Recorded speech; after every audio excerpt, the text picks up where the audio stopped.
But I feel like we got to play the cover guy if we're playing the game. Yeah, we got to play the cover guy. I mean, if we're going to play the video game, we got to play the cover guy, obviously. He's the tough merc. He thrives on chaos. He doesn't care for people in general, but sometimes shows a soft spot for the little guy trying to get by. He doesn't care about his personal safety. Doesn't care if he lives or dies. He just likes having fun. That's me. He just loves having a good time. He regenerates health faster. He loves having a good time. What about the other characters? What are they ability? Chris's is carries more ammo. Jennifer's is runs faster. Yeah, we're going to be the cover guy. We got to be the cover guy, obviously. Show me what up with he. Matthias be like, the government. I can't wait to collapse the government. This is Far Cry before Far Cry existed, really. Let me tell you something about women. They run faster. Why is that like the default in like video games when they have different characters? Like I don't know, is that like a thing where like the dudes are like stronger, more explosions, more ammo, and then the lady characters are like they use blades, and then also they run faster. Woman is always run faster or stealth. Women should be bulky and have huge strength, actually. If you pick a woman character in a video game, you should be able to throw a big rock. Fun fact about this game. This game is so weird because they developed two separate copies. The PS2 copy and the 360 copy, and they're completely different in so many different ways. This game is far from slop. It was an unfortunate victim of EA. It's slop. Just because you're a victim of a mega corporation screwing you over doesn't mean that your game isn't still slop. I will argue on this point until the day I die. It's good slop, but it's still slop. A lot of people, I feel like a lot of people when it comes to slop, they also call sludge slop. And it's like, no. I wouldn't call this game bad, but I'm still going to call it slop. Plus you get the big world and you get the booms. Look at the water glare. Oh yeah, now that's slop right there. The reason I still consider this game slop is slop for me is the game that like one guy really, really loved, but like not enough people bought. And also on top of that, like there's that one kid at your school who doesn't play like the cool games. He plays like weird games. You go over to his house and he has this and Shadowrun and Frontline Fuels of War. And I would put Mercenaries 2 in that category, 100%. I do feel like slop has a negative connotation attached to it. And I don't mean to, for me at least, I don't really consider slop like in a negative light. Because I also consider like the Resistance games and the Killzone games to be slop. And those are like, you know, peak PS3 trying to compete with Halo. Yeah, look at that beautiful reticule. What a wonderful reticule. What a big crosshair, huh? What I love about this crosshair too is it's not centered towards the screen. It's just great, isn't it? How it's like slightly above your character. But I guess it is a third-person game, so hey, you know, it'd be that way. Okay, they're gonna blow up the gate. Check this shit out. This is peak 2000 and what, like 2006? There we go. And that's what I'm talking about. And I fucked up the QTE. There we go. My bomb QTE for bombs. 2008? Yeah, of course you'd know the release date, you little freak. Mad that I'm calling this game slop when it was one of your favorite games. You were one of those kids. Don't even be mad at me.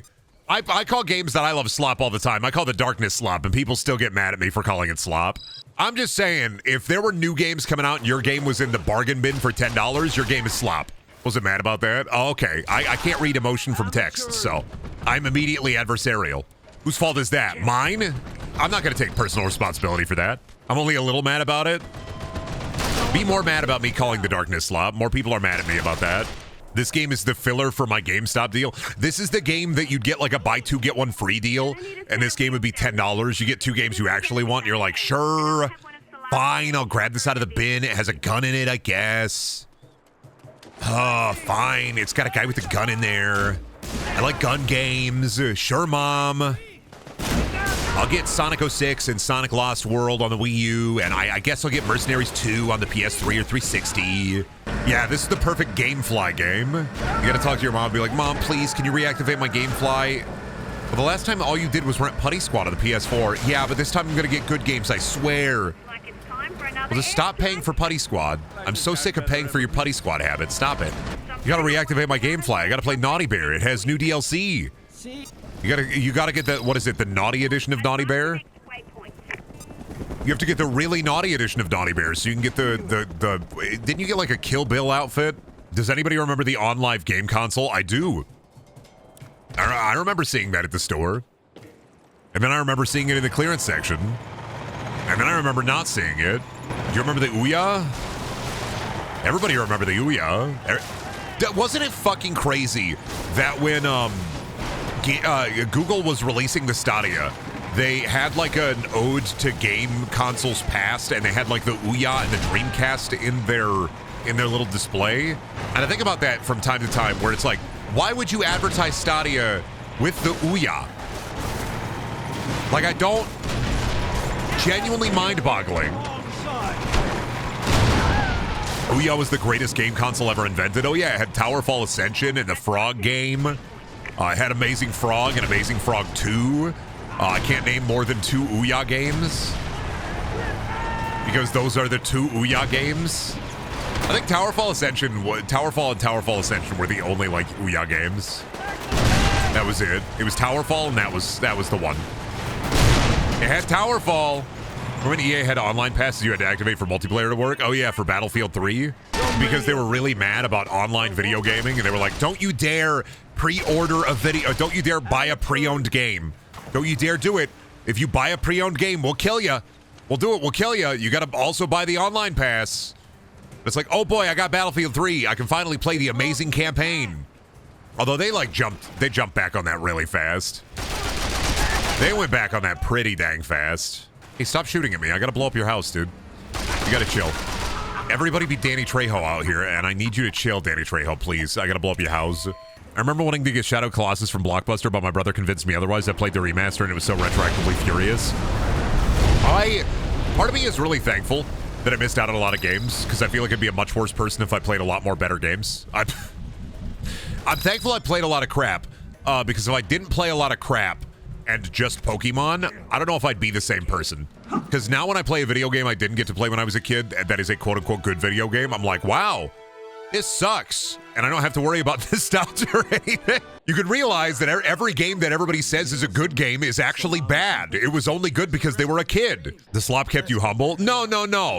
The slop didn't keep me humble. I just realized every video game that everybody had like loving, joyous memories of was a bad game. Every single one of them, without fail. Like, why would I want to play Shadow of the Colossus when The Last Guardian is right there? Right in the butt. Right in the butthole. Incredible moments. Thank you, EA. Thank you, Pandemic. I appreciate it so much. Right in the butthole. Peak gaming right here. Please, sit down. He can't. He got shot in the ass. He can't sit down. We're leaving Venezuela tonight. He got one in the pooper. No more girthy loafs for this guy. Brendan doesn't know peak video games like Ty the Tasmanian Tiger. I do. I played that with my brother on the Xbox. I know Ty the Tasmanian Tiger. You think I don't know Ty the Tasmanian Tiger? He had the boomerang.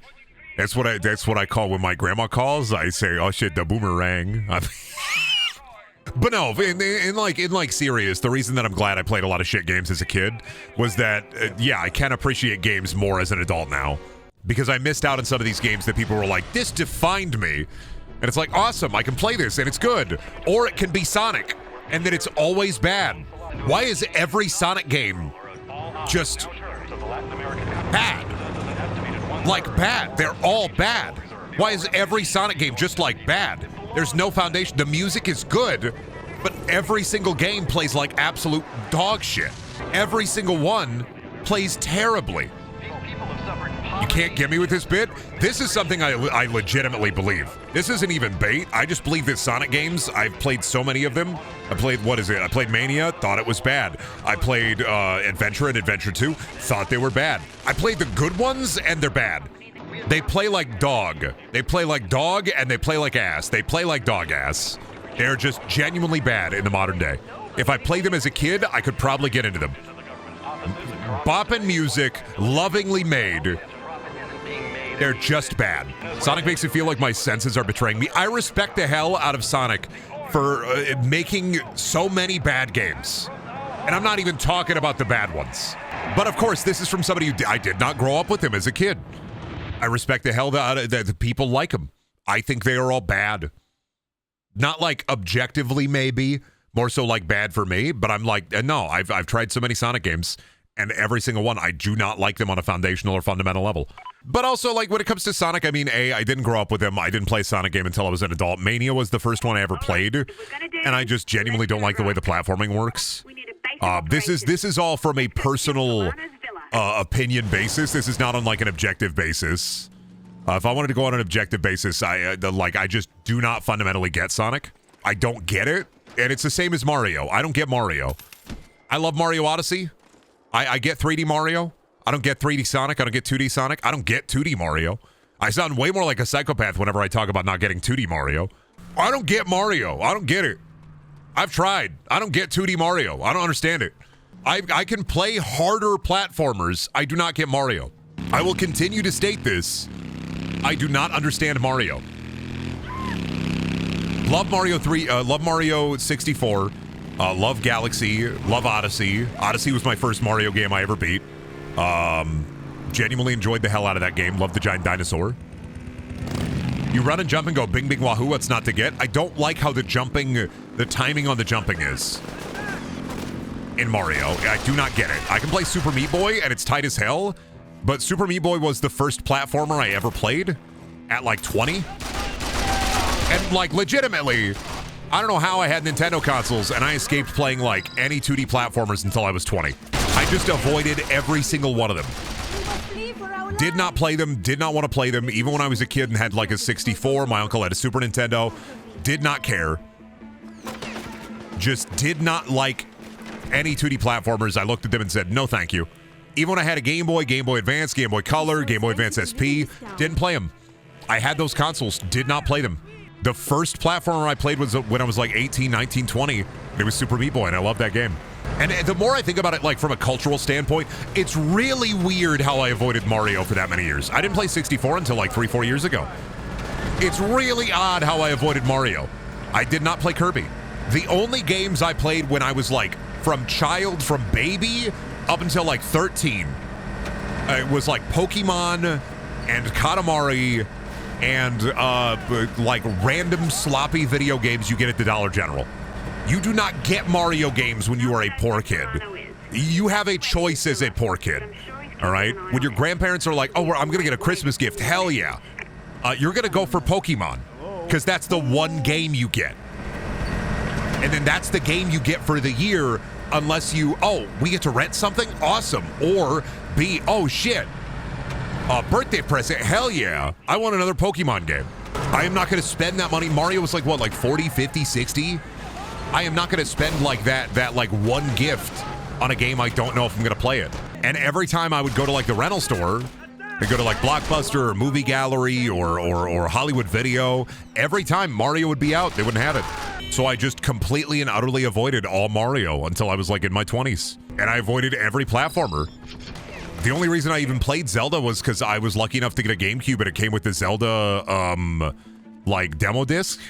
They had the demo for Wind Waker on it. Never played Wind Waker, but I played that demo a ton. Played a lot of Ocarina, played Majora's Mask on that.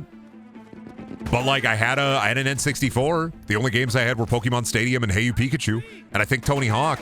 It's just weird that like I fundamentally do not get Mario. There is something lying in the limbic system that activates as a child if you play Mario when you're baby. That I think as somebody who just didn't play it, I just fundamentally don't get how he jumps. When I see Mario, I'm sitting there in like a research lab coat. I'm wearing my glasses and I'm tipping them down and saying, how he jump? Interesting. How he do that? How he jump? How me do that? How he jump like that? There's like a piece of your brain that gets absolutely like, this is, I fundamentally understand this. It's like whenever okay, the best way to describe my lack of Mario knowledge is, have you ever tried to give your parent the game controller and they just cannot understand how it works for any game? Like you hand your mom or your dad the game controller and they're like, we do not get this. And you try it multiple times before they're finally like, hey, I don't get this, because they didn't grow up with video games. And so like it's another level of like, they really have to work at it to even be able to understand it on like a foundational level, because they don't have like the gray matter to be able to absorb the information. Unless you had a gamer parent. If you had a gamer parent, whatever, dude, I didn't have gamer parents. Kind of, but not really. My mom loved playing Pokemon pinball, but it wasn't like anything else, That's me with Mario. I always say this. I'm like, I do not get Mario. I don't understand it. How he jumped that way? What it do to me? Why he do it that way? Why he bing bing wahoo? What about wahoo bing bing? I don't get it. I had a gamer parent. He was a real Pong fiend until in the 70s. My dad had an Xbox. It wasn't mine. It was his, but he didn't really play a lot on it. I remember he played a lot of the Blade game for a bit, and then he would just buy games for me and my brother. Like, he would buy games for him, but a lot of the time it was like he would not play them, so it fell to me and my brother to use the Xbox. Only reason we had Halo. I think he tried to play Halo once on it with a friend. Did not go well. I think he broke a controller. Oh, I can't shoot in the water. Okay. Well, this is a bad idea. Don't do this. Especially if you're trying to get into like a tactical situation. I'm learning. You know, don't do that. Don't jump into the pool. Don't try to dip your toes in the pool when you're in a tactical situation like this.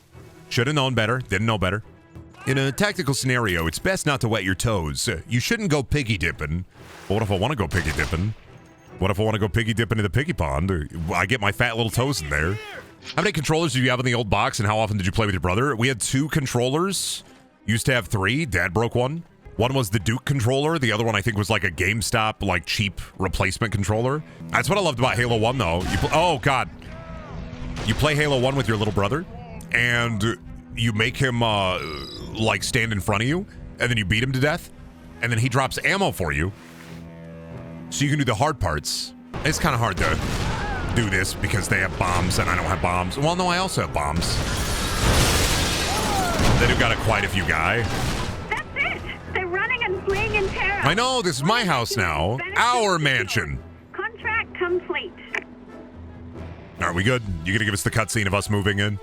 They really give you a tank segment to shoot 10 guys? They really did. It was to show off how cool the tank is. It's called a vertical slice.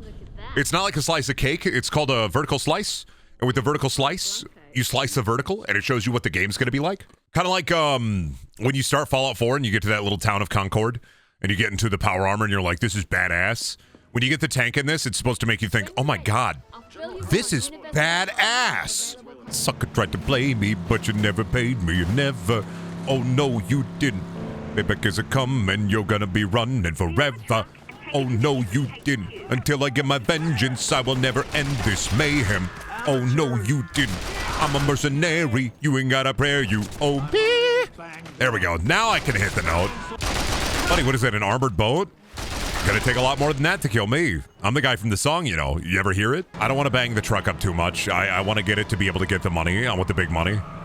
Oh, gun fell out. Oopie. Hey, you get paid for each gun you... Okay, well, okay. Well, then you should have told me to buy some tie-downs then. I know I get paid for each gun I deliver, but I should have said, hey, do you think maybe you should buy some tie-downs, some zips? You're being followed. I know I'm being followed. Maybe you should have told me that I was... if I'm getting paid for each... Out of the way. Goddamn. So many guns just fell out. Son of a bitch. What if I bring him an empty truck? You should have just... you should get some zip ties. You should get some tie-ups. Couple of cables. Think about cable management. But no. You decided, hey, fuck you, buddy. Actually, go fuck yourself. You know what you should do? Is slowly and surely suffer. I gotta go to Maracaibo. Now I gotta figure out how the hell to get up to the UP building. Please don't keep shooting at me. That's rude as hell. I have like 10 guns left in here. I forgot about the mission design in this game, which is, yeah, already not looking great. We gotta bring this to the gas guys. They love the gunga. Yeah, keep moving. Tight turn. Perfectly tight turn, though. Are y'all gonna let me in? Oh no, you want me to park outside like a peasant? All right. Do I get comp for this? You got a valet? I brought some of the guns. Oh, intruder! Nice It wasn't all of them, We'll need those guns. Good job. but it was some of the guns. I got the guns you lost. Who's asking? Nilsson, I'm here for your boss. It's me, Peter Stormare. Mercelano shot in the ass. Hey, thanks for the guns. But Dr. Rubin, you know, she's got us. Maybe she don't need you. I'm not really the negotiating type. Let me in, or I kill you all. Tell you what, do us one more solid, and I'll buzz you in. I'm listening. We need you to retrieve some high-end equipment. We want you to get some cool stuff for us. Okay, I can do that. Heads at our satellite facility whipped it up. Just get over there and tell them you're there for the Devastator. I gotta get over there for the Devastator. Square. Is that the monster truck? Is that the big monster truck with like the fire and the flames and the death on there? Is that? I feel like I remember a monster truck in this game. Maybe I gotta get a monster truck. Might be. Yeah, let me go get the monster truck. Just keep your eyes The on one thing I remember about this game for sure is that the PS2 version is so bad comparatively. I also love meetings. You get to learn so much important information. Give me that. It's in the middle of a hotspot where VZ and UP are duking it out. I've marked the man. Thank you for hitting me. I appreciate it. You set me on course. All right, we gotta go get the Devastator. What's your favorite monster truck? I don't really have one. I don't think I was a monster truck guy ever. I'm sorry. Oh. Well, see, that's how you... Okay. Well, I didn't mean to. Can I retry? The car kind of just bumped. He should have been fine. It was just a little cosmetic damage on him. He should have been fine. That was not my intention. I didn't mean to do that. That was a bit of a whoopsie. I had a bit of a whoopsie moment there. It's fine. It'll happen. It can happen to anybody. It's the WWE of cars, though. Yeah, but I'm not a car guy. If I was a car guy, you'd find me at the Culvers, and I'd be 67 years old at the Culvers in the parking lot, showing different people my cool classic car and talking about their cool classic cars. I am not a car guy. You show me how to change. You show me, hey, this tire's out. Will you change this tire? I'll run away. I'll jump onto a table like an elephant in a cartoon when it sees a rat. Okie dokie. Unbelievable. Oh no, in a big tank. Oh wait, no, it's a tiny little. That's right. How could I have forgotten about the Devastator? This isn't funny. This is incredibly funny. I think it's pretty funny too. Out of the way, I gotta deliver the Devastator. Best moped I ever seen. Working for frat boys. Yeah, they wanted to own me. They put me on the Devastator. They're gonna laugh at me.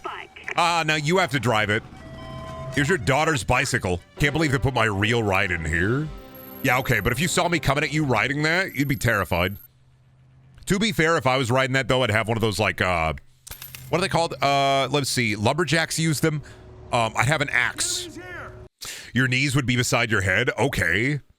Do you think it's funny that I have to ride in this vehicle that I could afford with my means? There's over Hey, everybody. Look, it's that kid that laughs at everybody. Why don't we laugh at you? Time out 1 minute. We can have a car pick you up. We can get a Get Nelson Munst. Cruel streamer? Oh, I was just doing a Simpsons bit.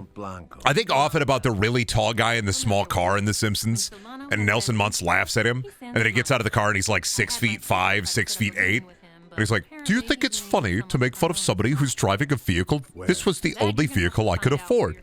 You think it's funny to laugh at people like that? Well, let's all laugh at you. Then he pulls Nelson's pants down, puts him in front of his car, and like chases him through the streets. Hey, everybody. This is the kid that laughs at everybody. Let's all laugh at him. Do you find my automobile funny? 6 hours? I don't think. What is that face? What? That's a really good picture of that guy. That's a really great picture.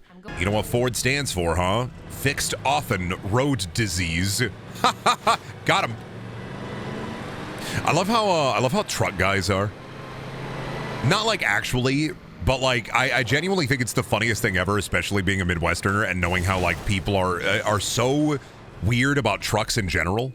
I was like, Ford guys are Ford guys, Dodge guys are Dodge guys, and Chevy guys are Chevy guys.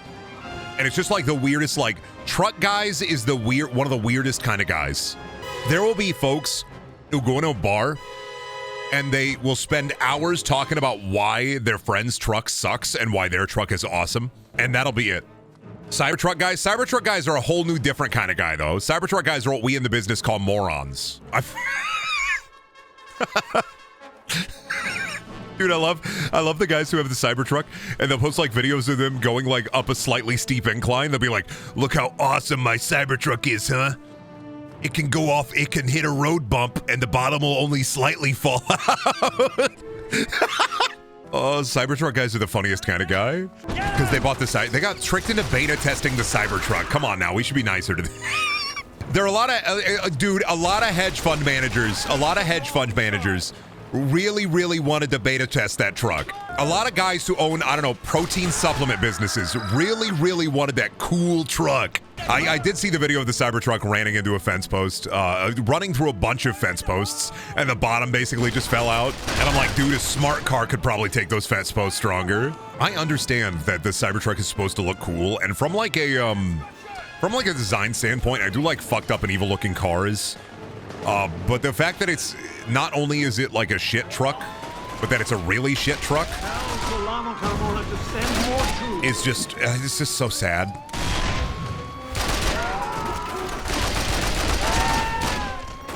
Watching somebody rip that thing apart with their bare hands is like, I mean, yeah, to a certain extent, you can rip apart a truck with your bare hands, but not that easily. You ever your ice cream scream, Brendan? Oh, if I saw ice cream, I'd go, ah! If I saw ice cream, I was walking around and I saw ice cream, I'd go, whoa! When I see ice cream, I freak out, and then I run as fast as I can, 30 miles an hour towards the ice cream truck. They're terrified, they're scared, but it's okay. I'll win. Would you eat white monster ice cream? No. Why would I? No. What's that gonna taste like? No, I want my ice cream to be normal, thank you. I want normal ice cream. I don't want fucked up and evil ice cream. On my way. Hey, Brendan, what about... Oh, shit, the batteries died already? Hey, Brendan, would you try fucked up and evil ice cream? No, I think I've stated pretty clearly in the past that I don't want to try fucked up and evil ice cream. All right, give me a second. I gotta go get batteries for this. I'll be right back. This is the kind of gameplay I'm here for. Yeah, this is the I need double A's gameplay that you always craved. I know. That's what we need. It's what I crave. I gotta get the double A's, dude. If I'm out of double A's, what am I gonna do? But I got him. Don't worry. Oh, do I gotta shoot the guy? Hi. How you doing? Hi, handsome. Brady, you see the $500 PS5 Pro? I did. Is Sony back to like? Did they forget about the? Did Sony forget about the PS3 or? Did they like not remember the PS3? Did they learn nothing? Because like they already did this once.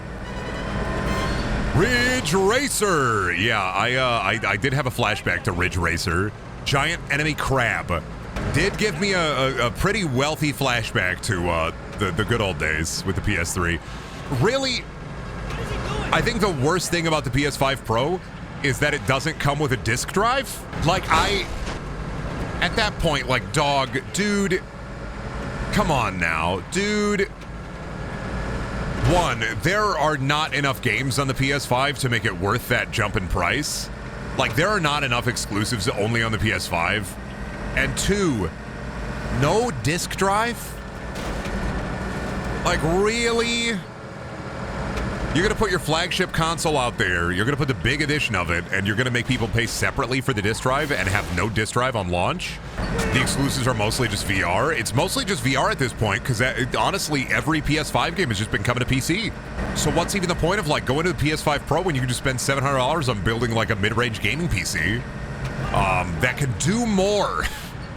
400 is at most, I think the most, four to maybe even 500 on launch with a game is the most that I would be like, I can understand that kind of.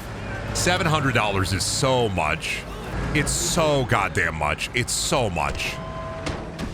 And I'm sure everybody is saying that too. Like, everybody is like, yeah, that's a lot, dude. It's just a lot, dude. $700 for a PS5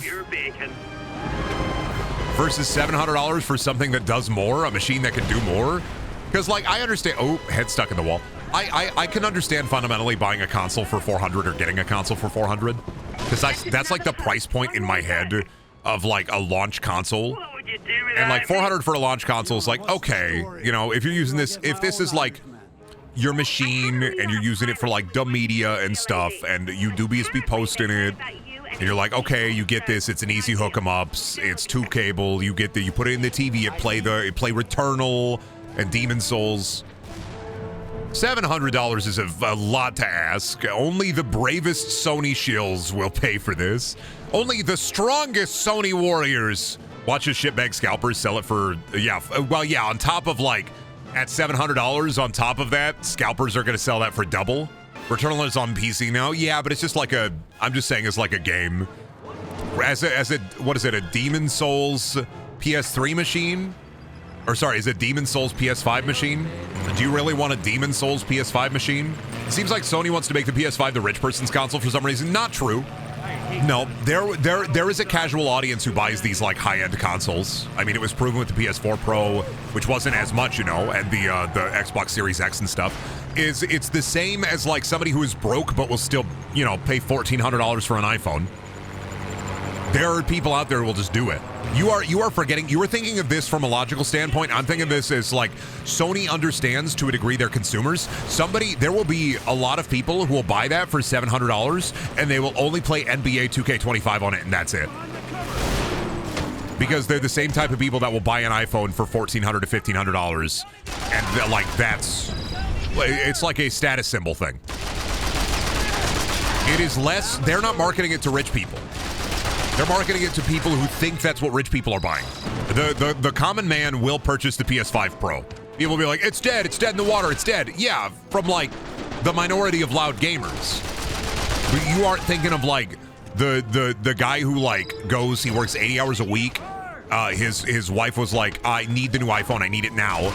But then you just have I just had to buy the last flagship. Well, I need it now. Well, I mean, rent and food's going to be hard to make, but sure, I guess I'll get you. Sure, honey. Yes, honey. Absolutely, honey. Could I maybe indulge in a PS5 Pro, honey? Yeah, sure. Put it on the 4th credit card. Casual users do not care. They will see new PS5 and go, holy shit, new PS5? And it will sell 1 billion. Sony understands that. That's why it's $700, is because fundamentally Sony understands that like they're going to be like, man, PS5 Pro, $700? That's awesome. Only 700. I don't care how new people can get a new phone every year. They can't. It's posturing and it's a status symbol. It's a thing that people do. It's a weird thing that people do where they buy the brand new thing because even though they can't afford it, all their friend get the brand new thing, and all their friend can't afford it, but all their friend get the brand new thing. So like they got to get the brand new thing. It's one of those weird societal clauses that I feel like we often forget about. And somebody worked in electronics retail, let me tell you, the amount of people that could afford like the new cell phone, not many people could afford that shit outright. That's why the Best Buy credit card existed. That's why evil is afoot.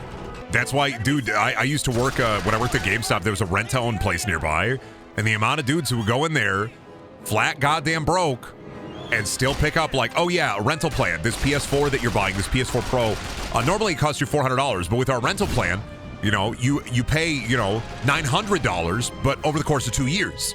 I know it's double the amount of money, but it's less money because you just pay monthly. Hey, Brendan, how many people do you see putting themselves in debt at Best Buy for a 65-inch? I mean, a lot. I worked in TV sales. Where do you think I worked? I worked in TV sales. The main audience for the sports games also love status symbols. Yeah. Dude who buys every NBA will buy the PS4. Dude who buys every NBA will buy the PS5 Pro because he also get the new iPhone every year. And he also will have them on like 17 different payment plans. That is legitimately like, I don't know. I know a lot of people like capital G gamers will be like, why would you pay for that? That's ridiculous. Because that's like the societal norm. It's weird and it's dumb and like irresponsible, but people are always going to be dumb and irresponsible with money. Because like, oh yeah, go over to John's house and oh yeah, shit, John's got Madden on the new PS5 Pro. Wow, John is cool and has a big dick. But of course, John is broke. He is flat broke.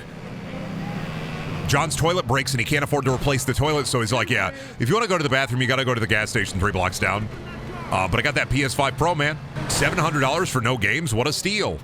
It was the same with the PS3. $500 to $600 for no games. What a steal. So that was and PS3 times with inflation. I think the launch PS3 would be what, like $900, $800? Oh. And that's why I'm like, I'm not worried about like Sony dying. Sony fanboys who are going to get really worried about the price point are weird, I think. That's going to be the weirdest thing, I think, is Sony fanboys will be like, Sony is going to kill themselves. And the like thousands of videos from speculative nerds who have like 2 thumbs up their butt, who have like not left their house in, you know, days and days and days, who are going to be like, this will never sell. Sony is ruining their company. Sony knows what the hell they're doing. They have a diehard fan base. They're going to sell 1 billion of those PS5 Pros. I am not going to buy one. Doesn't mean I'm not going to make fun of it. But they will sell 1 billion of them. It's $810 actually. No, it's not $810. It's more than that because you're forgetting about the people who will buy a PS5 Pro, buy a copy of NBA 2K25 or Madden 25, go all the way home, set it up, and then drive all the way back, order the stand and the disk drive, and then drive all the way back home. You're forgetting about the $15 in gas. It's $825 for the with tax. Oh, I forgot about tax. $870 console, $900 console if you include the price of gas. When you forget that it doesn't have a disk drive and you drive all the way back. It's called the Xbox 720 because you see it and you turn 720 degrees and walk away. Sports game players are insane. I would say it's a special type of insanity, yeah. Do you think the game bundles will have stands or disk drives? I know they did some game bundles with base PS5 as an anti-scalping thing. Well, they did game bundles for the PS5. Let me tell you why game bundles existed for the PS5. When the PS5 launched and the scalpers got it, it's because Best Buy and other companies realized, holy shit, we can bundle a bunch of accessories and then make people pay the exact price for those accessories. Stores like GameStop and Best Buy, they make like, okay, so if you sell a PS5, you make like $30 in profit. Like the margin for the amount of money you make off a console is like $20 to $30. So every time Best Buy would sell a PS5, you don't make a lot of money off just the console. And you make about $12 per game, $12 to $15 per game. So really, you want to bundle it with accessories. So, bam, an extra controller. That's $20 for just the damn controller. Bam, controller stand. Bam, controller charging stand. And a lot of the time, companies like GameStop and Best Buy, the reason they bundle that stuff together wasn't to deter scalpers. It was because they made a lot more money off the charging stand for the PS5 than they did the PS5. I.e., let's say Best Buy sells an Insignia charging stand for the PS5. Insignia is their brand. They sell it for $25, $30. They make $25, $30. So, I mean, if they do bundles with a PS5 Pro, which they absolutely will, it'll be with a lot of like, oh, these games, maybe a game published by GameStop, if they were still doing that. You'll get these games with it. And then, oh, geez, you know what's even more awesome? You get the GameStop, the GameStop Gamer Butter with it. 10 pounds of GameStop Gamer Butter. We make it here in-house. We churn it ourselves. What do you think we're doing with all those people who bankrupted their entire lives on GameStop stock? That's right, we're turning them into butter. GameStop butter. Yeah, those game packs were not made as value to the consumer. It was better to buy a gamer pack because you did get those games with it, but a lot of the time they would throw in as many shitty accessories as they could, because the more shitty accessories you threw in, the more money you would make as a company.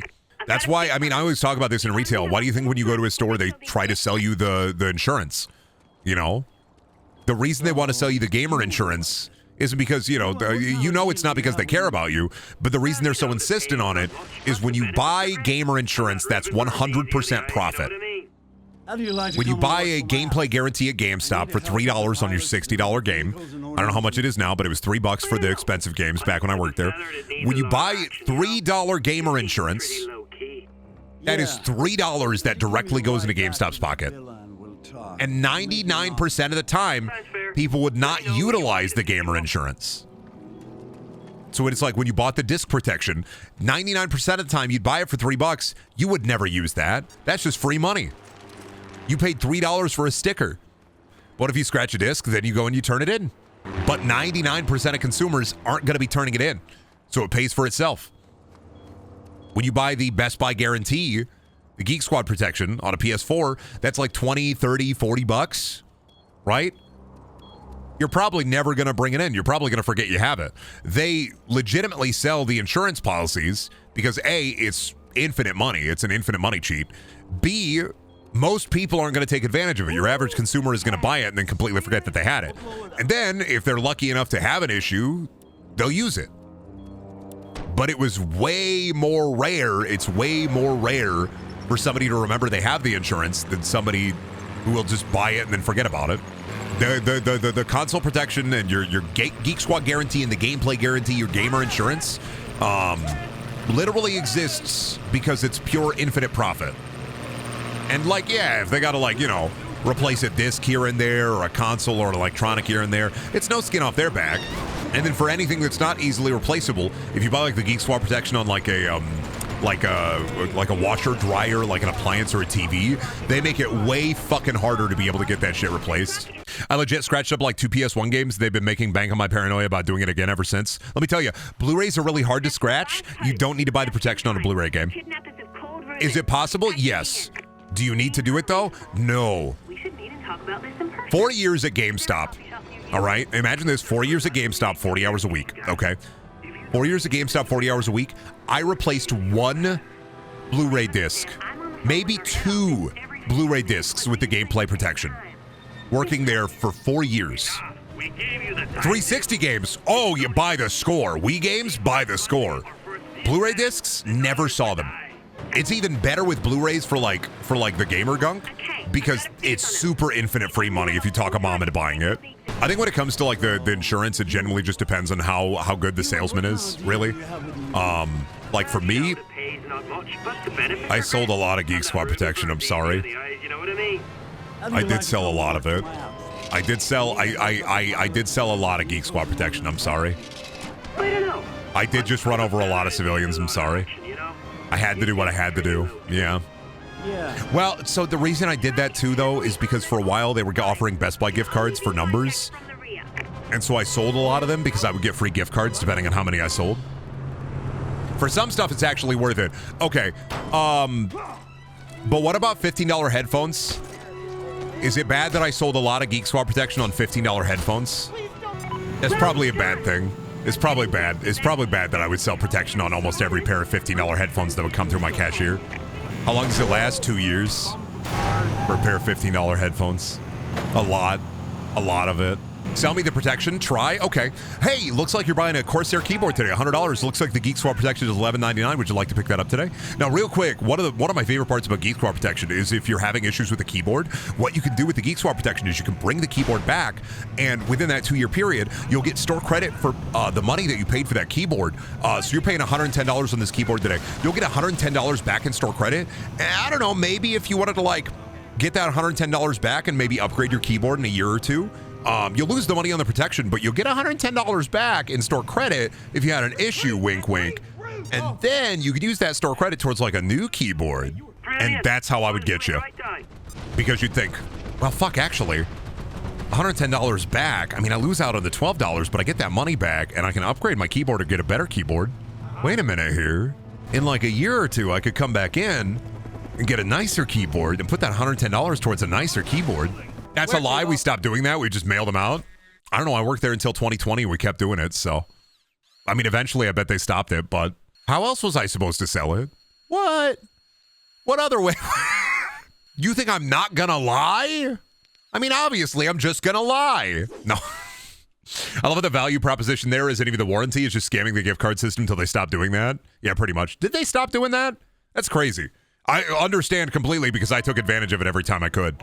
I absolutely cost Best Buy thousands of dollars when I worked there. I've never bought the store warranty. I only bought it to take advantage of it. The only time I ever buy store warranties is if I can take advantage of the system. If I can't take advantage of the system, what's even the point? Like, nah.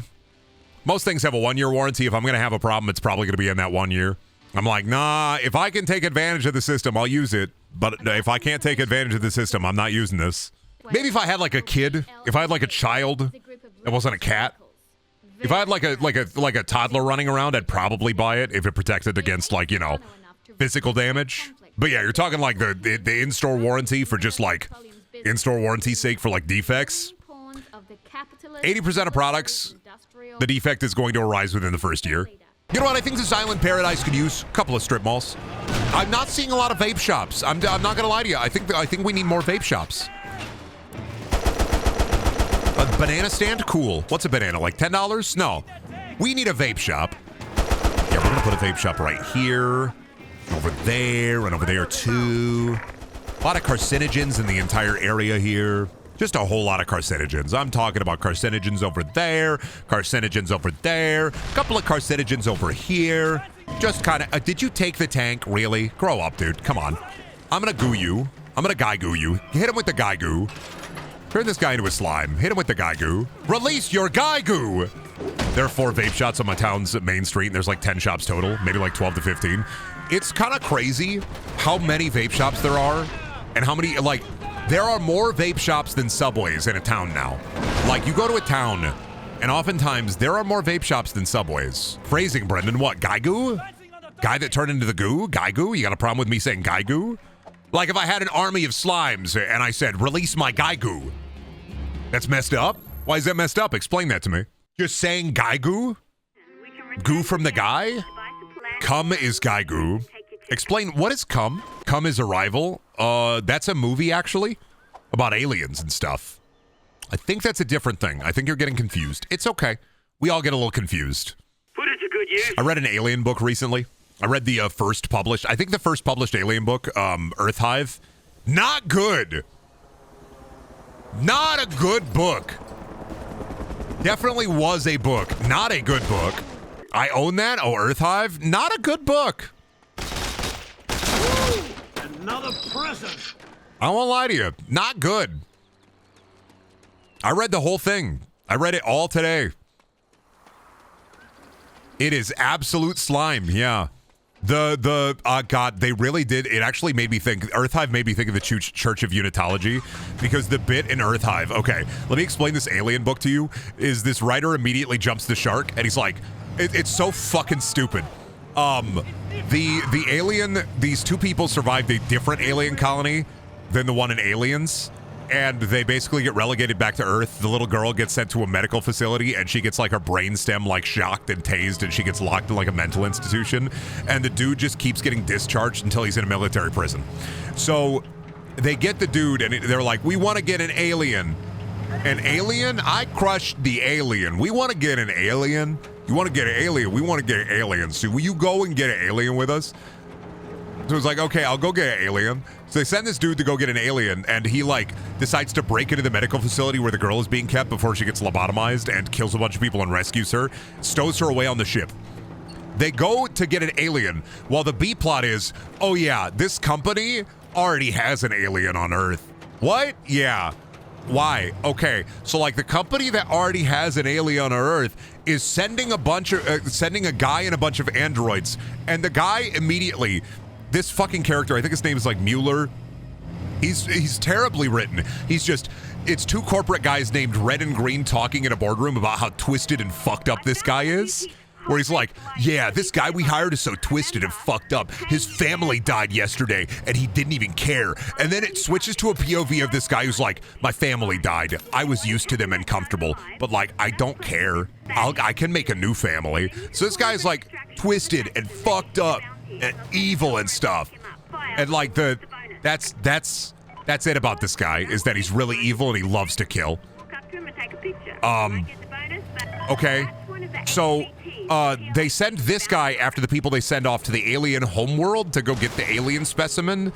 But also they already have an alien on Earth and they're mad they're going to get a specimen, so they send the kill guy after the soldiers with a bunch of androids so that he doesn't get an alien, because they don't want them to have an alien because they already have an alien on Earth. Anyway, subplot, there's a guy and he really, really likes the alien, and he used to work for the bad guy company, who's not Weyland-Yutani, by the way. They're like just some bad guy company. And he really wants to fuck the alien. And that's the bit. He's basically like the Church of Unitology. He's hacking into the hollow TV stuff to worship the alien. He's like, I love the alien. They're so sexy. I want to make out and kiss them. Fuck. So he like sends in a bunch of suicide bombers that he has contracted to blow up the research facility and release the aliens and get people alien pregnant on Earth. And so this is all happening while the military guys and the girl who's like now an adult, they're all going to the alien planet to get one alien. But then the Mueller guy interrupts their ship and kills a bunch of them. And they don't get an alien, and they meet the elephant alien from Alien, and the elephant alien's like, I'm the elephant alien, I freaking hate these aliens. And they're like, okay, so only those two survive, and trick thing, by the way, all the military guys are actually androids and didn't know, because everybody's an android, and they didn't know, because of course, like, Alien have androids, so of course, all the military guys are androids. They just are. Elephant alien follow their ship back to Earth, and by this point, the one alien who got released on Earth, they're like, every alien can turn into an alien queen. They just can. That's how it works. Oh my God. And then Earth is just infected with alien and everybody dead, and all the rich people leave. And so they get to the planet and they're like, everybody die because of alien? And they're like, yeah, everybody die because of alien. And then the elephant alien gets to Earth and just telepathically talks to the girl like, ha ha ha, that's right. Once you guys beat the alien and take Earth back, we're just gonna kill all of you and then take the Earth, ha ha ha. And that's the alien book. That's Earth Hive. Basically, guy and girl get sent to planet to get alien specimen. Alien already on Earth. Subplot about guy who is crazy and fucked up, follows the ship to the alien hive to stop them from getting a specimen because it's something about like corporate property. They don't want the military to have an alien. But the corporation that has an alien gets suicide bombed by a guy who wants to fuck the alien, releasing alien all over the earth. And then the elephant alien is like, I fucking hate the alien, follows the survivors from the trip to the alien homeworld back to Earth that is now infested with aliens, and the aliens are all evil and taking over the Earth. But the elephant alien is like, ha ha ha ha ha, once you beat the alien on alien Earth hive, then my people will come and take over your planet because we will conquer you. And the main guy and the main girl are both like, we're gonna go in this ship and just fly away. Okay, and that's the book. That is the first alien book, Alien Earth Hive. That's the book. And it reminds me, you know what it reminds me of? Is of reading the Doom books, which are a genuine schlockfest. Because the Doom books are so stupid. And I read them back in high school, and I should reread them again soon because they're dog shit. And the Doom books are even worse because the Doom books are like, yeah, aliens actually made the demons, and they used them in a proxy war. And then when you travel to go and see the aliens, John Doom, by the time you get to the alien planet who make the demons, everybody you know and love is going to be dead anyway. Earth will be extinct by the time you get there. And John Doom is like, no! I am John Doom! And then he like travels to meet the aliens, and the aliens are like, yeah, we just do proxy wars. We don't really care that much. It's all just a game. And John Doom is like, my family is dead. I am John Doom. What do you mean? Doom has multiple books. There's a 3-book series that is absolute dog ass. It is ultimate dog shit. We're talking about like the original 3 Doom books are the ones I read. No, I am Doom, he says. I thought you were saying Dune books? No. Frank Herbert's Dune is a genuine, like, joy to read. I'm talking about the Doom books. You ever read the Gears of War books? After I finish up with the Alien books, guess who's gonna go back and read the Gears of War books again? Then the Mass Effect books, then Star Trek books. I just have to see how bad they get. Then the Dead Space books, which I'm pretty sure there are Dead Space books. Would you care for monster erotica suggestions? I don't want to hear about Bigfoot had sex with me in an airplane bathroom. I don't want to read that book. I'm not going to read Bigfoot had sex with me in an airplane bathroom, and I refuse to. And I'm not going to read the sequel, Bigfoot had sex with me in a porta potty. I don't want to read those. That happened though. Yeah, Bigfoot had sex with me in an airport bathroom. These are real stories, and I already lived through them, yeah. I made sweet, passionate love to Bigfoot in the dumpster behind the Denny's. Bigfoot made sweet, passionate love to me in an Arby's bathroom. He put his dick between 2 big beef and cheddars, and it was love at first sight. I saw him. He was ordering the French dip, and I said, don't do that. Get the 3 for $5 deal, and then he did. Seductively, he licked the cheddar cheese off his lips from his ham and cheese sandwich. I smiled, cloyingly, knowing that I was about to get the ride of my life. Bigfoot in the Arby's restroom? Crazy. Sorry, I need you out of here. We're making guy goo. I need you out of here. My tank now. Bigfoot erotica, but not about feet. I could hear the pitter-patter of his gentle soul, and also the pitter-patter of his gentle soles as his feet slowly but surely thundered down the corridor in my 2-bedroom apartment. He screamed a primal scream. And I shuddered with delight. Suddenly, he put on Season 3, Episode 2 of The Big Bang Theory, and we both watched it while smoking weed out of our big Stewie Griffin bong that we shared together. It was a wonderful and passionate night.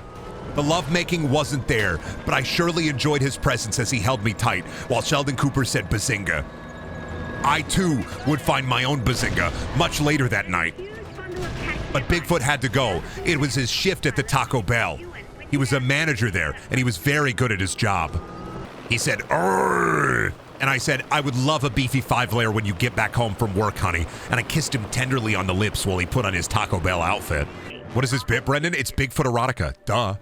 You don't know Bigfoot erotica? You ever read Bigfoot erotica? You don't know enough about Bigfoot erotica? Come on now. Bigfoot slowly but surely thundered up the stairs. He was carrying a big jug of water, and my lips were quite parched. I was so thankful that I had called him, because the office was out of refreshments, and it wasn't the water that I was looking to refresh me. It was Bigfoot himself, with his big, fat, wet feet. Instead of drinking water out of the water cooler, I would simply wait for him to bring all the coolers up this 5-story building, fill every room with water, and then when his feet were nice and wet and moist, I would suck the dew right off his toes. This is Bigfoot. Don't get me into this frame of mind. I will write Bigfoot erotica in my head and I will deliver it unto you. Don't do this to me because you know I'll do it. Listen, I'm telling you, I could stop what I'm doing and I can make bank writing Bigfoot erotica. Put that shit on Amazon Kindle. Weird woods ladies would be losing their mind. You said you didn't want to read erotica on the internet anymore, but here you are. I'm not reading erotica. I'm making it. Reading erotica? No. We are making the erotica. I'm not reading this off of anything. I'm just saying this. Brendan writes erotica under a pseudonym confirmed. Yeah, don't look up Blanche K-Tat. If you find any novels with the pseudonym Blanche, that's me. All my Bigfoot stories are gonna come to light. What do you need? No, you found my Bigfoot stories. Oh no. Me seductively pushing over a shelf of sexy Bigfoot stories. Oh no, you found my Bigfoot erotica. Why is this like, okay, and I'm realizing this more and more as I play this. Why is the music reminiscent of John Williams' Star Wars soundtrack? Where it's just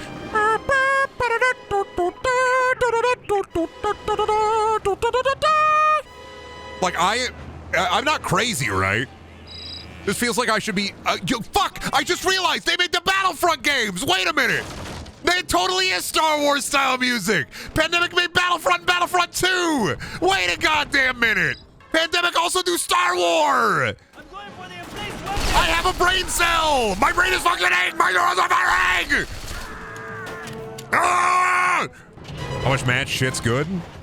I used to not watch Match, but like I did love to like just hear the theme song until I started listening to the lyrics. Where it's just like, oh shit, Match is on.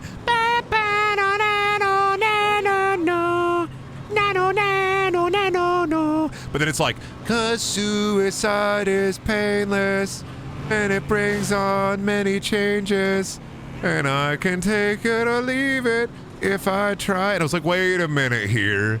This is just like Pumped Up Kicks. Same thing happened to me with Pumped Up Kicks. I was like, all the other kids with their pumped up kicks better run. I'll run my... Wait a minute here. Wait a minute. It's like if Cheers was making your way in the world today, put a bullet in your head. Wouldn't you like to drink a beer? You'll drink it when you're dead. Wouldn't you like to fucking die? Whoa, this show's awesome. I love Norm.